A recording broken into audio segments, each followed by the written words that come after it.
Welcome to the AI Hub, a podcast for AI-driven side hustles designed for IT professionals like you. From cutting-edge AI tools to practical, no-nonsense tips, each episode brings you closer to turning tech into income. Tune in to discover smart and sustainable ways to boost your career and income with AI.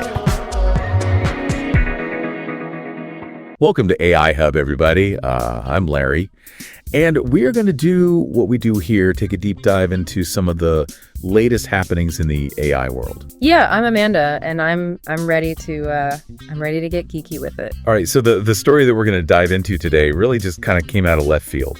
Yeah, it was a very unexpected development. So we've got this new large language model. Yes. And it's called DeepSeek V3. DeepSeek V3, yes, and it comes from a Chinese startup also called DeepSeek.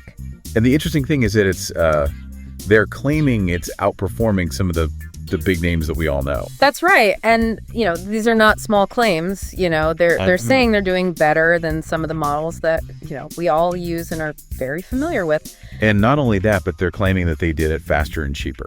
Yeah, and that's one of the most surprising things about this whole story. It's one thing to say, oh, we've developed a new model that's, slightly better, but to claim that you've done it with, less time and less money, that's a big deal. Yeah, so the first article that we're looking at today is this one from MarkTech Post. And they've got this great chart that shows DeepSeek V3 just blowing the competition out of the water. Yeah, the benchmarks are really impressive. In a lot of different areas, like reasoning coding.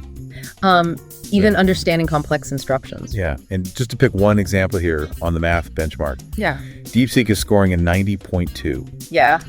Whereas one of the top models that's out there right now only got a 74.6. Yeah, I mean, like you said, that's not a small difference. These benchmarks are designed to really test the limits of these AI systems. So for DeepSeek to come out on top in so many categories, it really suggests they've discovered something innovative here. So we've got this, kind of super powerful model, and they trained it in 2 months.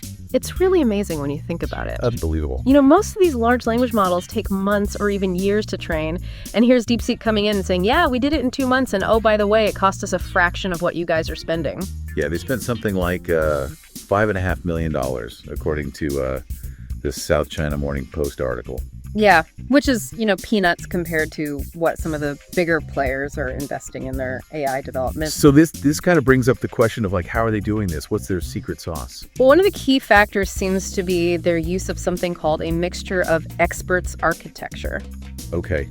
I've heard that term before, but I'm not really sure I understand it. So it's often shortened to MOE, and it's basically a way of designing a neural network where you have these specialized subnetworks within the larger model. And each of these subnetworks is kind of like an expert in a particular area of language processing. So instead of having one giant neural network that's trying to do everything, you have these smaller, more focused networks that are working together. It's kind of like dividing and conquering. Exactly. So you've got a team of experts instead of one big brain trying to do it all. Right. And this seems to be particularly effective when it comes to dealing with one of the biggest challenges in language processing, which is the issue of long sequences. Yeah, I can imagine that would be really difficult for a machine to keep track of all that information. Humans, we can read a book and we can remember what happened in the first chapter by the time we get to the last chapter. But for a machine, that's a really challenging task. Yeah. And traditional neural networks, they tend to struggle with this. They kind of lose track of the context as the sequence gets longer and longer. But with this MOE architecture, you can have these different subnetworks focusing on different parts of the sequence, and they can communicate with each other to kind of build up a more holistic understanding of the text. So one team might be looking for the main idea. Exactly. And another team might be trying to figure out the relationship between specific words or something like that. Yeah, and by dividing and conquering like that, they're able to process information more efficiently. And that's one of the reasons why DeepSeek was able to train their model so quickly and with less computational resources. Wow. That's pretty brilliant. I mean, it makes sense when you explain it like that. And it's not just about the efficiency, it's also leading to these incredible performance gains that we're seeing in the benchmarks. Yeah, I mean, they're not just doing it faster and cheaper, they're also doing it better. Exactly. It's a win-win situation. Okay, so now let's talk about this whole open weight thing, because this is another aspect of the DeepSeek story. that has people really excited. Yeah, this is a big deal, When we talk about the weights of a neural network, we're talking about the parameters, the values that have been learned during the training process. So it's kind of like the knowledge base of the AI. Right, all that information that's been encoded into the model. And DeepSeek decided to just release that to the public. Yeah, they basically said, here you go, world, have at it. Which is kind of the opposite of what we're seeing from a lot of other companies. Right, a lot of companies are very secretive about their AI models. They treat them as trade secrets. Yeah. But DeepSeek decided to take a completely different approach, and they've made their model open for anyone to use, modify, and study. So why would they do that? Yeah. I mean, it seems like they're just giving away their competitive advantage. Well, they argue that by making their model open, they're actually accelerating the pace of AI research and development. Interesting. Imagine a world where all these brilliant minds from all over the world can access this powerful tool and can experiment with it and can build upon it.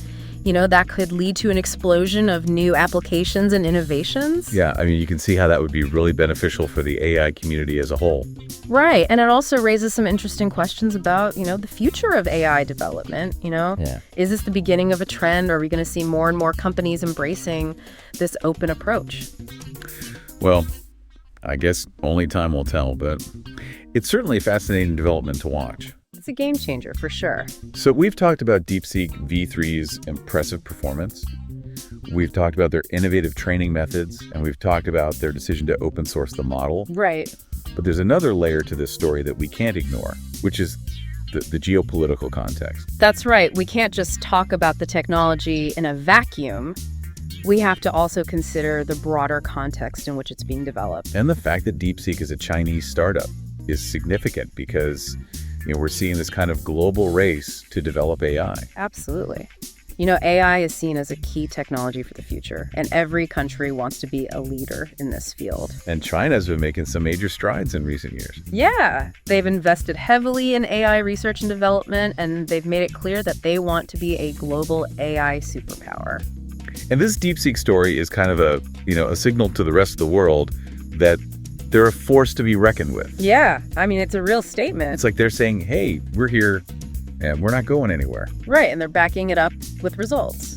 Yeah, I mean, they're not just talking the talk, they're walking the walk. Exactly, and I think that's what makes this whole story so fascinating. It's not just about a new AI model, it's about the shifting landscape of global power and innovation. Yeah, it's about the future. It really is. Yeah, and it's especially interesting, given all the stuff going on with the U.S. and the chips and everything. Yeah, the South China Morning Post article that we were looking at, they were talking about how some of these Chinese tech companies are having trouble getting their hands on the really advanced semiconductors because of the sanctions.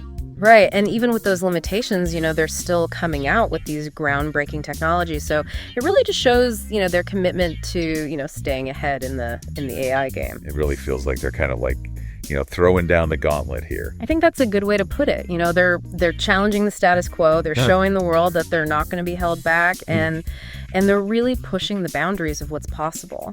And then on top of all of that, they decide to just give away the keys to the kingdom. Yeah, I mean, releasing the weights of the model, that is a huge deal. It's like making their secret recipe public, and it really speaks to their philosophy of wanting to make AI more accessible to everyone.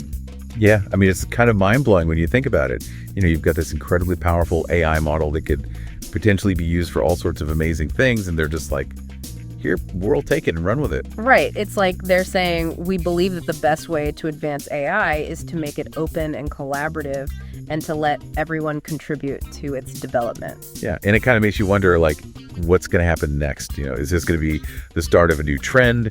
Are we going to see more companies embracing this open approach? Or are we going to see kind of like a backlash? People say, wait a minute, this is too dangerous. We need to keep this technology under wraps. Yeah, I mean, it's definitely a bold move, and it's going to be interesting to see how it plays out. But I think it's definitely a step in the right direction. I think we need to be thinking about how we can make AI more accessible and more beneficial to society as a whole.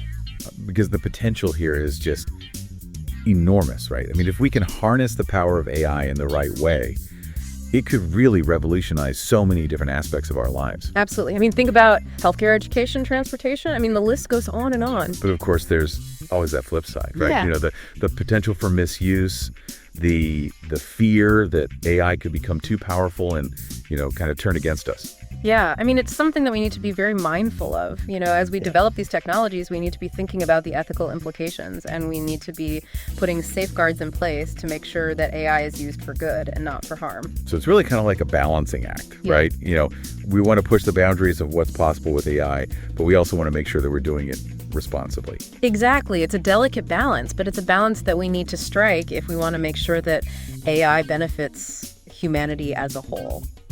And I think that's one of the things that makes this whole DeepSeek story so fascinating. You know, it's not just a technological breakthrough. It's also a story about the choices that we make as a society and the kind of future that we want to create. It really is. You know, it's a story about the power of innovation, the importance of collaboration, and the need for responsible development. Yeah, and it's a story that's still unfolding. You know, we're just the beginning of this AI revolution. And I think it's going to be really exciting to see where it takes us. Absolutely. I think we're just scratching the surface of what's possible, and I can't wait to see what the future holds. You know, it's funny because we always talk about AI being this thing of the future. Right. But when you look at a story like DeepSeek, it really kind of drives home the point that it's not just about what's coming, it's about what's happening right now. It is really changing so fast, like it's hard to keep up. Yeah, and who could have predicted? I mean, you know, if we were looking at this like a year ago and somebody said, oh yeah, this little startup in China is going to come out and like completely disrupt the AI world, we'd be like, I don't think so. You would think it would be one of the big players, right? That, you know, would be making these kind of moves. Exactly. And I think it really speaks to, you know, just the power of like thinking outside the box and taking risks. Yeah. You know, they really went all in with this MOE thing. And then the whole open sourcing of the weights. I mean, that's just like unheard of. It is really a bold move. And I think it's, you know, it's forcing the rest of the industry to kind of rethink their approach. Yeah. Are we going to see other companies kind of following in their footsteps? Yeah. And embracing this more open philosophy?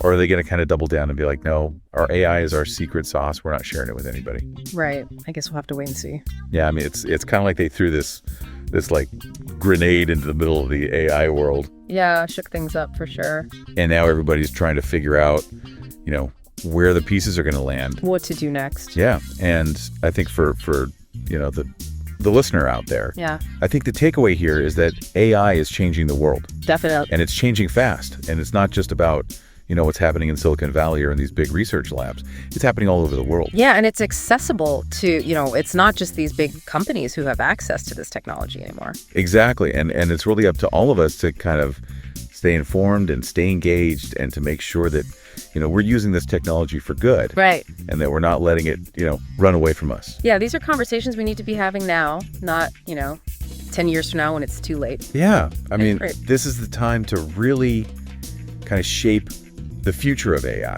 Absolutely. So, you know, keep learning, keep exploring, and most importantly, keep listening to AI Hub, because we are going to keep bringing you these deep dives into the most interesting and important developments in the world of artificial intelligence. That's right. We'll keep you up to date on all the latest trends, breakthroughs, and controversies. So hit that subscribe button and join us on this journey into the future. Welcome to the AI Hub, a podcast for AI-driven side hustles designed for IT professionals like you. From cutting-edge AI tools to practical, no-nonsense tips, each episode brings you closer to turning tech into income. Tune in to discover smart and sustainable ways to boost your career and income with AI.